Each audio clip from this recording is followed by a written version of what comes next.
Now that we have a fundamental understanding of capacity and its importance, we will take a look at 5 considerations that should be taken when developing a strategy to match future demand.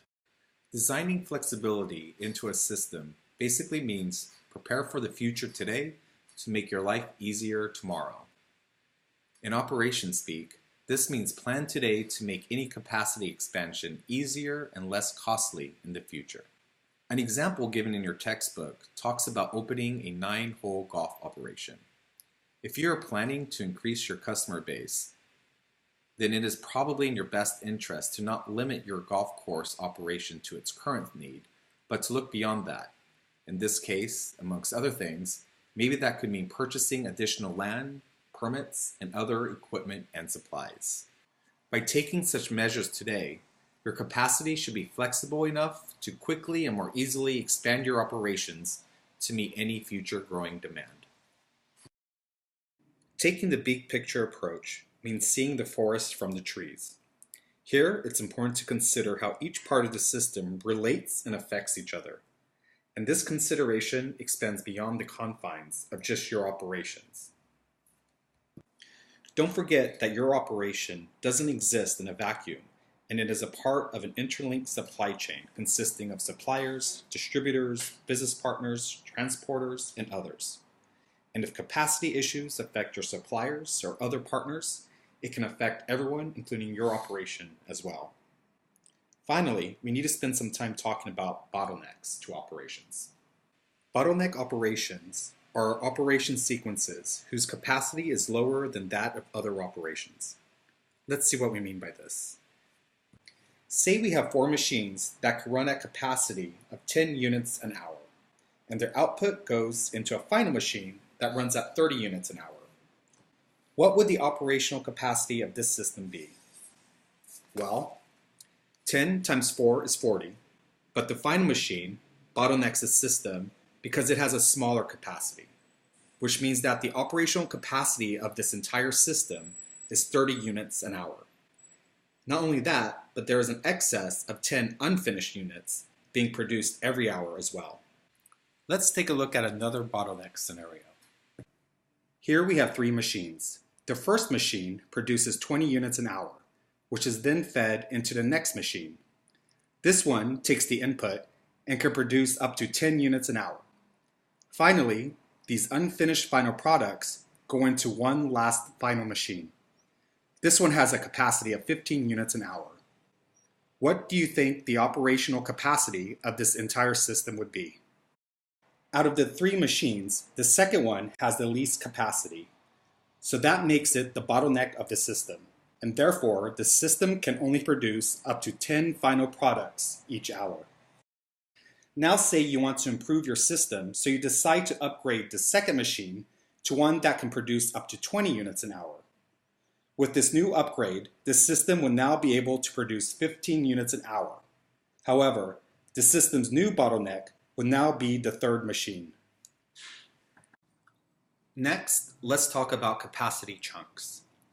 When we add capacity, it is usually an all or nothing scenario, meaning if you need to add extra capacity, you will often not be able to do so in bits. As we will see, this can turn into a challenge between balancing your operations being at overcapacity and undercapacity, which as we saw earlier can lead to either loss of sales or unnecessary operating expenses.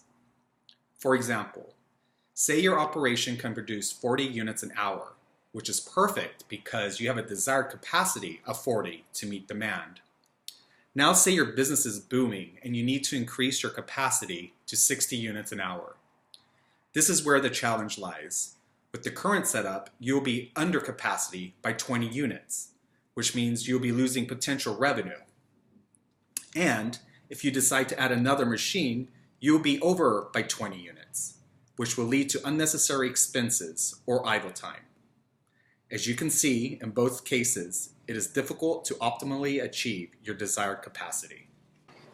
Another important capacity issue is how might we design our operations so that it can better match any demand volatility? For example, here we have a demand curve that should be recognized as representing seasonality. If you were to match this demand with the following capacity, you would only be able to match demand at these points, and you would be over capacity for the rest of the year. The same would be true if you were to set your capacity at the lower end, in which case you would be under capacity for the rest of the year. And even setting the capacity in the middle is not an ideal solution.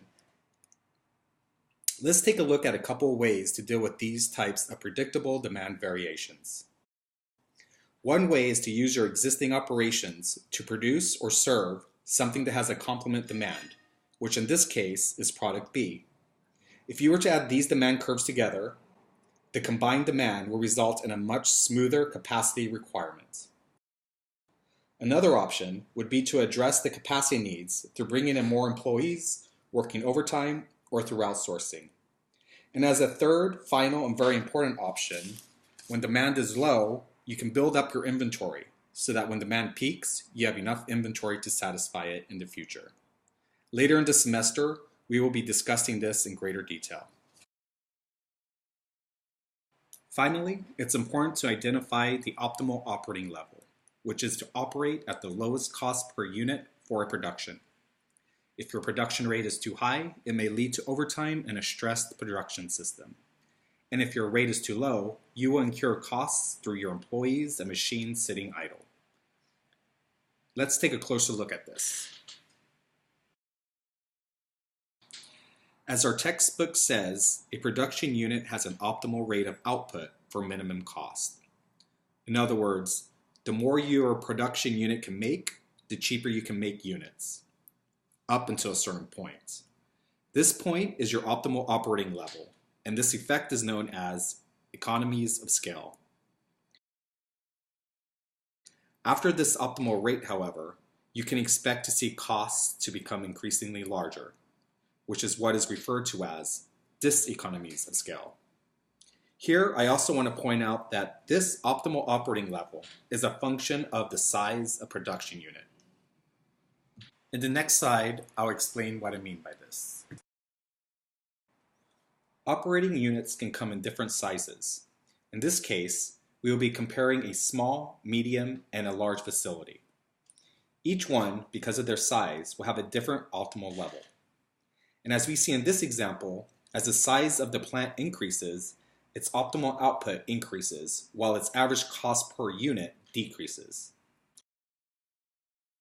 This function between size and optimal operating rate shows us that the larger a unit is, the more efficient it can be at utilizing its resources.